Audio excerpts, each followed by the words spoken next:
Judul Keranda Ngawang. Teror keranda terbang di desa Lereng. Gunung Arjuno, 1 jiwa 1 malam. Kisah di sebuah desa di lereng Gunung Arjuno, muncul fenomena aneh. Setiap pukul 12 malam, warga melihat keranda mengambang di langit barat. Setelah kemunculan itu, selalu ada 1 orang desa yang meninggal dalam keadaan misterius keesokan harinya. Seorang mahasiswa dari Malang yang sedang KKN mencoba mengungkap kaitan antara keranda itu dengan sebuah ritual kematian yang pernah dilarang pemerintah di tahun 1965. Sebelum kita mulai kisahnya, dukung terus channel kami dengan mengeklik tombol like dan subscribe. Jika kalian penikmat horor, silakan nyalakan tombol notifikasinya agar kalian tidak ketinggalan kisah-kisah horor yang lebih mencekam. Pada saat itu, angin dingin menuruni lereng Gunung Arjuno malam itu. Kabut tipis menggantung di antara pepohonan pinus, menyelimuti desa Dayuwarjo. Desa kecil yang terpencil, jauh dari hiruk-pikuk kota. Hanya ada suara jangkrik, sesekali dipecah lolongan anjing dari kejauhan. Raffi, seorang mahasiswa program studi ilmu Al-Quran dan tafsir dari Malang, tengah menjalani program KKN bersama 5 temannya. Ia menginap di rumah Pak Dargo, kepala dusun yang ramah namun penuh misteri. Malam itu, tepat pukul 12, Raffi terbangun karena suara lonceng samar yang terdengar di kejauhan. Seperti suara besi kecil dipukul perlahan. Ia membuka jendela. Langit gelap, tak ada bintang. Tapi dari kejauhan, sesuatu melayang perlahan di atas pucuk pohon beringin tua di tengah desa. Raffi menyipitkan mata. Benda itu panjang, hitam, dan tampak seperti sebuah keranda. Keranda kayu hitam dililit kain kafan kotor yang berkibar pelan oleh angin. Ia tidak diangkat oleh siapapun, melainkan melayang perlahan, seolah didorong oleh kekuatan tak kasat mata. Dari balik bayangan jendela, Pak Dargo muncul di belakangnya. "Jangan lihat terlalu lama, nak," bisiknya. "Kalau kau tatap terus, ia bisa datang ke rumahmu besok malam." Raffi tercekat. "Apa itu?" Pak Dargo menarik nafas dalam-dalam. "Itu bukan keranda biasa, itu adalah keranda terbang, dan ia menandakan kematian. 1 jiwa, 1 malam." Keesokan harinya, kabar duka menyelimuti desa. Bu Murni, janda tua penjual jamu, ditemukan meninggal mendadak dalam tidurnya. Tidak ada luka, tidak ada tanda-tanda sakit. Tubuhnya kaku, matanya terbuka seolah melihat sesuatu mengerikan sebelum nyawanya lepas. Raffi mencoba menghubungkan peristiwa itu dengan keranda yang dilihatnya malam sebelumnya. Namun teman-temannya menganggap itu hanya mimpi, atau mungkin halusinasi karena kelelahan. Namun malam berikutnya, pukul 12, keranda itu muncul lagi. Kali ini, Raffi merekamnya dengan ponsel. Tapi ketika pagi datang, tidak ada rekaman yang tersimpan. Bahkan ponselnya tidak bisa menyala. Dan kematian kembali datang. Kali ini, seorang bocah bernama Tegar, sehat dan ceria, ditemukan jatuh dari bukit. Lehernya patah. Anehnya, tubuhnya membentuk posisi seperti orang sedang disalatkan. Pak Dargo mendatangi Raffi malam itu. "Ada alasan mengapa kami tidak bicara soal keranda itu kepada orang luar," katanya sambil menyalakan rokok klobot. "Dulu sebelum ada pemakaman resmi, orang-orang desa ini menggunakan ritual keranda langit.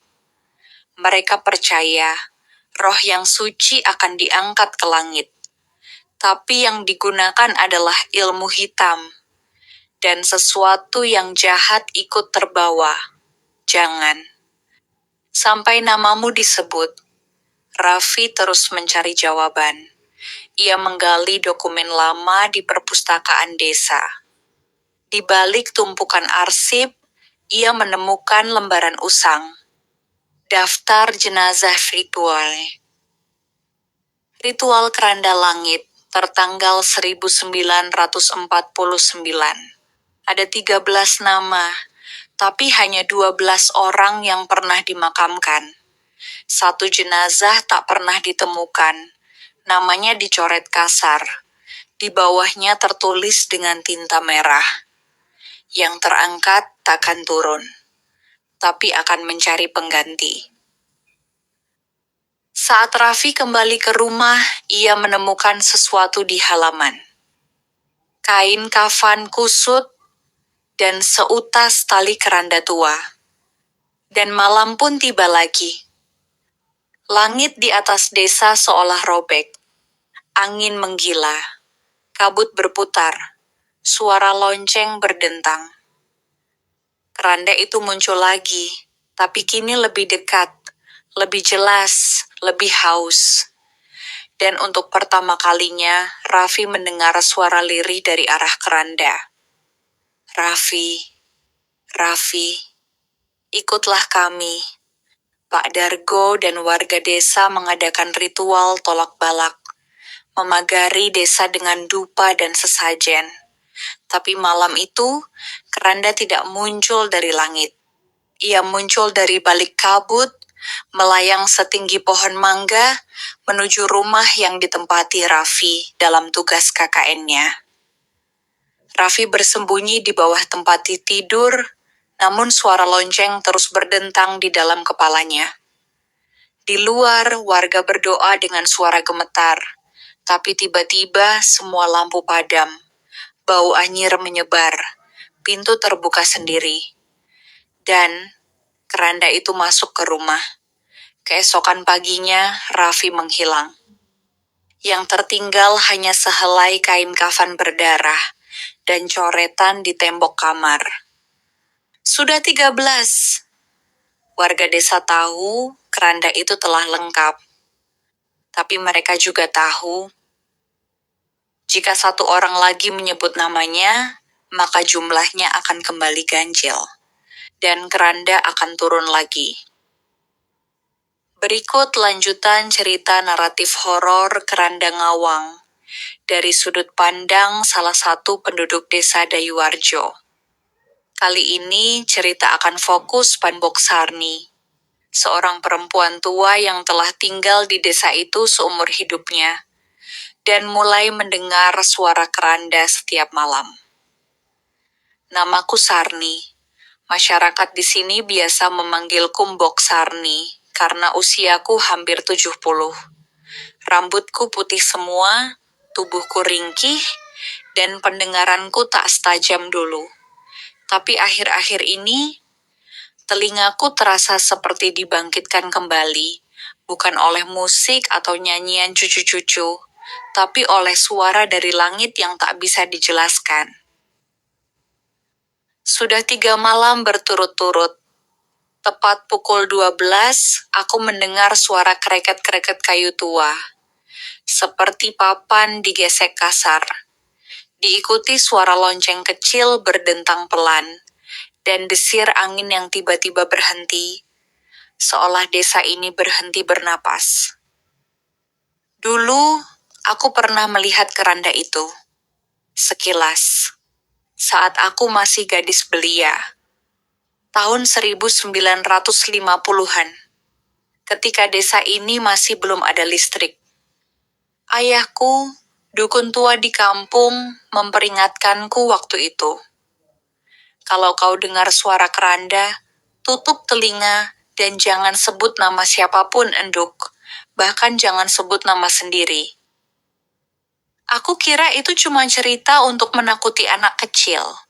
Tapi kini aku tahu, keranda itu kembali, dan ia lapar. Malam ini lebih dingin dari biasanya. Api perapian kecil di dapur nyaris padam. Aku duduk sendiri, membungkus tubuh dengan kain lurik, mencoba membaca wirid pelan. Tapi kemudian, krek, krek, krek, suara papan kayu itu datang lagi. Kali ini dari atap rumahku. Lalu suara kain diseret di genteng. Aku menahan napas, tak berani menoleh. Jendela kamarku bergetar pelan, lalu diam. Dan suara itu terdengar jelas, merambat masuk lewat celah dinding. Sarni, Sarni, Sarni, ikut kami, Pakum. Tinggal satu lagi. Aku berlari keluar rumah, meski kakiku nyaris tak kuat menopang. Tapi di pelataran aku lihat beberapa warga lain juga keluar. Mata mereka merah, wajah pucat, semua menatap ke langit yang mulai berputar seperti pusaran awan hitam.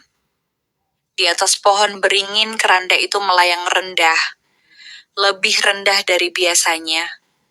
Tapi yang membuat kami semua membeku bukan hanya penampakannya. Di atas keranda, ada sosok tubuh terbungkus kafan yang bergerak sendiri, seolah gelisah. Lalu sosok itu mengangkat kepala, dan dari balik lilitan kain aku melihat wajah pucat Raffi. Matanya terbuka, menatap kami semua, dan bibirnya bergerak. Siapa yang sebut namaku? Keesokan paginya, kabut tak kunjung hilang dari desa. Matahari tampak seperti terhalang bayangan besar. Dan satu demi satu, warga jatuh sakit, demam tinggi, bermimpi tentang keranda dan suara Raffi yang terus memanggil. Beberapa dari kami mulai kehilangan suara, tak bisa berbicara sama sekali. Sementara yang lain mulai menyebut nama-nama tanpa sadar. Sarni, kau dengar suara itu semalam? Sarni, kerandanya makin dekat ya? Setiap kali namaku disebut, tubuhku terasa makin lemas. Seperti ada tali halus yang menarik lambat dari ujung jari ke dada. Dan malam ini, aku tahu aku harus diam, bahkan ketika suara itu memanggilku lagi nanti. Tapi, kalau ada satu orang saja menyebut namaku lagi, keranda itu akan turun. Sudah 2 hari ini aku tidak keluar rumah. Nafasku makin sesak. Tubuhku seperti tertarik ke tanah. Setiap kali duduk menghadap jendela, aku melihat keranda itu makin dekat. Bukan di langit lagi. Ia kini melayang di antara atap rumah warga, menelusuri pelan lorong-lorong udara seperti peronda malam, mencari mangsanya. Dan malam ini, aku tahu, ini giliranku. Aku mendengar mereka memanggil lagi dari langit. Tapi kali ini lebih banyak suara. Bukan cuma 1 atau 2, tapi banyak, berlapis-lapis. Sarni, Sarni, kendaraanmu sudah siap kau tumpangi. Keranda tak pernah menunggu 2 kali. Aku mengurung diri di dalam kamar, mematikan semua lampu, menyumpal telinga dengan kapas dan kain, seperti yang diajarkan almarhum ayah dulu. Tapi suara itu tembus segalanya. Ia bukan suara biasa. Ia seperti bisikan dari dalam dada, dari balik tulang. Aku mencoba menulis sesuatu di kertas lusuh yang sudah kusimpan puluhan tahun. Sebuah mantra pemutus ikatan lama milik bapakku, yang dulu ditulis untuk menutup ritual keranda langit agar tak kembali. Tapi mantra itu tidak lengkap. Potongan terakhirnya hilang, terbakar bersama nisan ayahku puluhan tahun lalu. Dan kini aku tahu kenapa, karena keranda ini tidak ingin dihentikan. Keranda ini bukan cuma kendaraan arwah, ia adalah makhluk itu sendiri. Ia hidup dari nama-nama, dari panggilan, dari ingatan manusia. Aku mulai menulis namaku di kertas, lalu mengoyaknya menjadi potongan kecil, membakarnya di perapian. Tapi ketukan terdengar di pintu depan. 3 kali, perlahan, berat. Ketika keranda menyentuh tanah, aku berdoa, bersujud, menggumamkan ayat yang kuingat. Tapi lantai rumah memulai bergetar pelan, seperti ada benda besar, berat, yang merayap turun dari atap. Krek! Pintu kamarku terbuka perlahan, meski sudah kukunci dengan kayu dan palang besi. Dan dari balik bayangan lorong, aku melihatnya. Keranda itu ada di dalam rumah, lebih besar dari yang kulihat di langit. Kayunya hitam pekat, dipenuhi paku berkarat dan tali kafan yang menjuntai seperti rambut mayat. Ia melayang hanya sejengkal dari tanah. Tapi di bawahnya, lantai rumahku berubah warna, hitam seperti terbakar, seperti setiap jengkal tanah yang disentuh keranda itu berubah menjadi liang lahat. Lalu, keranda itu membuka tutupnya. Tidak ada tubuh di dalam, tapi dari sana keluar kabut pekat yang melingkar, menyerupai 2 tangan besar yang menggapai ke arahku. Aku mencoba berteriak, tapi suara terasa sulit keluar. Aku mencoba mundur, tapi lututku terasa membeku.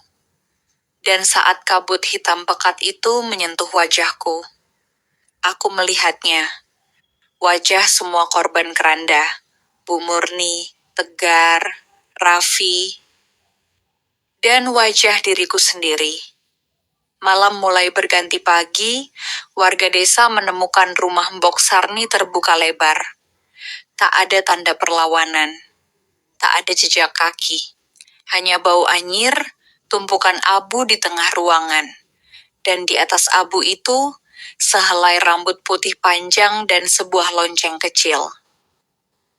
Beberapa warga menyebut namanya, tak sengaja sambil bergosip. Namun Pak Dargo segera melarang keras. Diamlah, jangan sebut namanya lagi. Tapi semua sudah terlambat. Malam itu keranda muncul kembali. Dan kali ini, ia tidak sendiri. Sejak Mbok Sarni lenyap, desa Dayuwarjo berubah. Angin malam tak lagi membawa sejuk, tapi dingin yang menyesakan dada. Burung-burung hutan menghilang, hewan ternak menolak makan. Dan setiap malam, lonceng-lonceng kecil terdengar dari arah langit, makin keras makin sering. Seolah bukan satu keranda yang melayang, tapi puluhan. Pak Dargo, kepala dusun, mencoba mengumpulkan warga dan mengingatkan satu hal. Jangan sebut nama siapapun di malam hari. Jika kau dengar suara memanggil, tutup telinga. Kalau kau ragu, jangan jawab. Tapi manusia selalu lengah. Malam itu, seorang pemuda bernama Surya pulang dari ladang lebih larut dari biasanya. Ia mendengar seseorang berbisik pelan di telinganya. Surya, cepat pulang. Ibumu memanggil. Ia menoleh.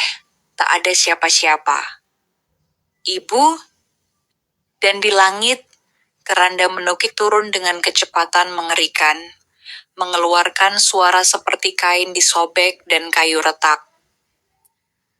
Beberapa warga melihat tubuh Surya terangkat, tergantung di udara, terbungkus kafan yang menjulur dari keranda seperti lidah panjang. Ia tidak menjerit, tapi matanya membelalak melihat ke arah kami, seolah sadar tapi tak bisa lari. Malam demi malam, satu persatu warga hilang.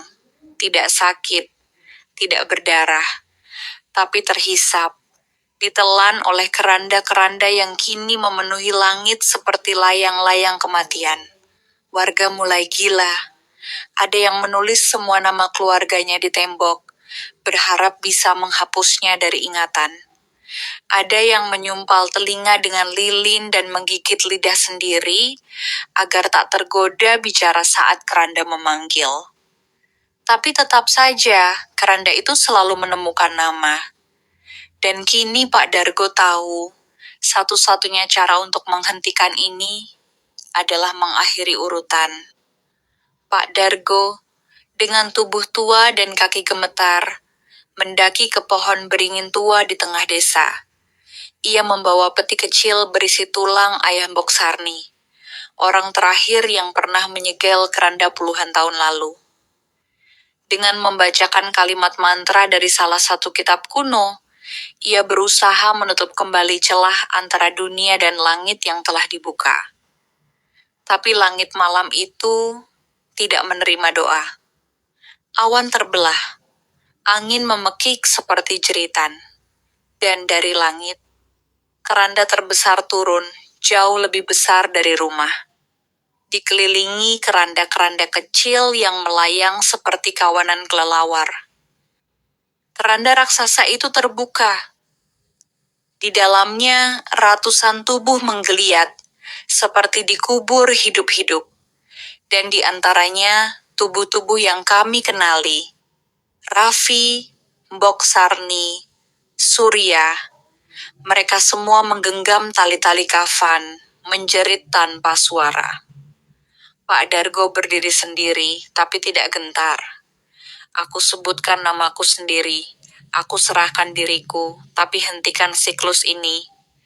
Ia membaca potongan terakhir kalimat Arab, lalu menyebut namanya sendiri 3 kali. Dargo, Dargo, Dargo. Keranda raksasa itu menyambarnya dalam satu gerakan. Cahaya terang meledak di langit, seperti petir membelah awan, dan malam pun hening. Sesudahnya, esok harinya, keranda-keranda itu menghilang. Tidak ada suara, tidak ada bau, langit bersih. Warga yang tersisa keluar dengan wajah takut. Mereka melihat ke atas dan hanya menemukan bintang. Damai. Tapi di bawah pohon beringin tertinggal satu benda. Sebuah keranda kecil, kayunya hitam, loncengnya berdenting pelan tertiup angin. Dan di atasnya tertulis nama terakhir. Yang mengucap nama sendiri. 3 hari setelah keranda menghilang, kabut mulai meninggalkan desa Dayuwarjo. Langit kembali biru, burung-burung terdengar lagi, dan tidak ada lagi suara keranda. Semua percaya, pengorbanan Pak Dargo telah menyegel siklus horor itu untuk selamanya. Tapi di antara warga yang tersisa, ada satu yang tidak tenang. Ayu, teman kuliah Raffi. Ia masih percaya. Raffi belum mati. Aku tidak melihat jasadnya. Tidak ada kafan, tidak ada jenazah, tidak ada tanda. Orang-orang menganggap Ayu hanya belum bisa menerima kenyataan. Tapi malam itu, saat Ayu berdoa sendirian di mushola tua, ia mendengar seseorang mengetuk dari balik tembok kiblat. Tok, tok, tok. Ayu mendekat bergetar. Siapa? Dari celah ventilasi terdengar suara yang tak mungkin ia lupakan. Jangan sebut namaku. Ayu pun keluar mushola dan menghampiri sumber suara tersebut. Siapa yang menyangka dan siapa mengira. Dengan sorot mata yang berkaca-kaca, Ayu melihat pemuda tampan.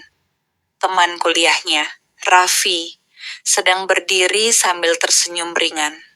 Ayu merasa tidak percaya, namun ia yakin. Di depan matanya adalah orang yang namanya ia langitkan dalam setiap sujud sholatnya. Raffi, Rafiud Darojat. Sontak Ayu pun merasa lega. Tanpa disangka, doanya barusan di mushola langsung diberi ijabah. beberapa hari yang lalu sebelum Raffi menghilang. Malam ketika keranda menukik di atas langit Dayuwarjo, semua orang bersaksi bahwa tubuh Raffi ditelan langit. Suara lonceng bergema, kafan melilit udara, dan sesosok tubuh terangkat wajahnya, Raffi. Tapi yang mereka lihat bukan Raffi. Di tempat lain, jauh dari desa, di tengah hutan pinus di kaki Arjuno, Raffi terbangun dari wirid tarekatnya. Peluh dingin membasahi pelipisnya. Ia menggenggam tas kecil dan kitab tua warisan ibunya. Ia tahu malam itu keranda mencarinya, tapi tidak bisa menyentuhnya. "Kau bukan milikku," begitu bisikan terdengar dari langit. "Darahmu menolak ikatan." Raffi adalah anak dari Abah Malik, seorang kiai muda dari Malang, yang menikah dengan putri Kiai Nur Rohman, atau yang biasa disebut Yai Nur, ulama tua karismatik dari Pasuruan. Sejak kecil, Raffi dibekali doa-doa dan ajaran dari jalur tarekat kakek dan ayahnya yang dapat melindunginya dari makhluk selain manusia termasuk keranda. Sementara Raffi pergi, keranda tidak tinggal diam. Ia menculik pemuda lain, seorang musafir yang lewat dekat desa, dan mengubah wajahnya menjadi Raffi. Bok Darmi pun sampai mengira jika mayat yang berada di atas keranda adalah Raffi. Di sisi yang lain, teman-teman kuliah Raffi kebingungan atas menghilangnya Raffi dan rumor kematiannya yang disebabkan oleh keranda. Mereka bingung bagaimana cara mengatakan ini semua kepada orang tua Raffi. Sementara itu, Raffi menyusuri jalan setapak menuju pondok Al-Falakiyah di pelosok Pasuruan. Di sana, Kiai Nur, kakeknya, sudah menunggu. Di sampingnya, Abah Malik, ayah Raffi, baru tiba dari Malang. "Cucu ini telah diwarisi kalbun Syafi," ujar Kiai Nur. "Itulah sebabnya keranda tidak bisa membawamu. Tapi ia akan mencoba dengan tipu daya." "Kita tidak bisa membunuh keranda," lanjut Abah Malik. "Tapi kita bisa memutus jalur panggilannya, membungkam langitnya. Untuk itu, mereka harus melakukan ritual wirid pemutus sanad arwah, sebuah upacara langka yang hanya bisa dilakukan oleh darah keturunan tarekat dan ditanamkan di titik asal keranda pertama, yaitu batu sungsang di lereng Arjuno, tempat keranda pertama kali muncul dari langit. Beberapa hari kemudian, Raffi, kini bersarung batik dan berselendang sorban, memegang cincin warisan yang katanya pernah digunakan untuk mengusir ratusan jin penggoda para santri. Kiai Nur yang juga membawa tongkat kayu jati dengan ukiran lafaz Asmaul Husna. Malam berikutnya, Raffi dan kakeknya akan kembali ke Dayuwarjo, bukan sebagai korban, tapi sebagai penghancur keranda. Bulan nyaris utuh. Di antara kabut dan dingin lereng Arjuno, Raffi bersama Kiai Nur Rohman berdiri di depan batu sungsang, sebongkah batu besar terbalik yang dipercaya sebagai lubang awal munculnya keranda terbang. Suara jangkrik tak ada, hutan sunyi seakan ikut menyaksikan. Di tangan Raffi, kitab tua berjudul Sirul Asma dibuka pelan. Di dalamnya tertulis mantra-mantra wirid pemutus jalur gaib, diwariskan sejak zaman para wali. Kiai Nur Rohman memulai dengan suara berat.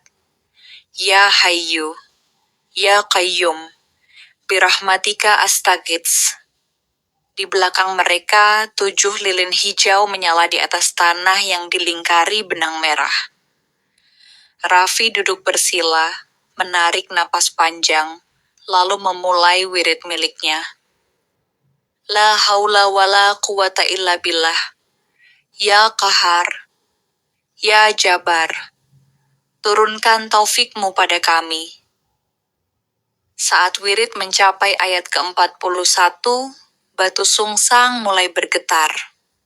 Dari dalamnya keluar bau busuk dan darah hitam yang merembes.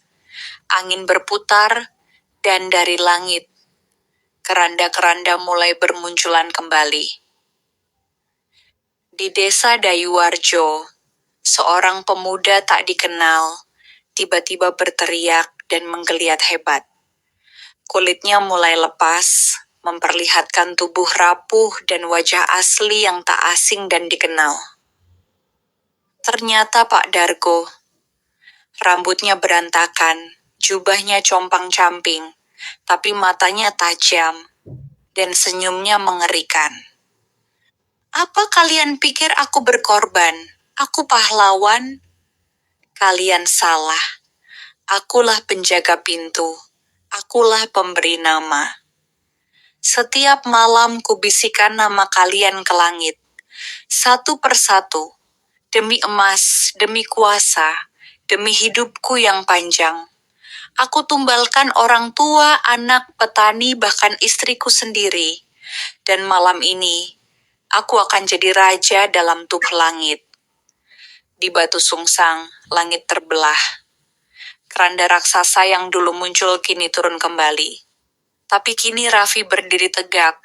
Tubuhnya diliputi cahaya hijau dari wirid yang terus ia lantunkan.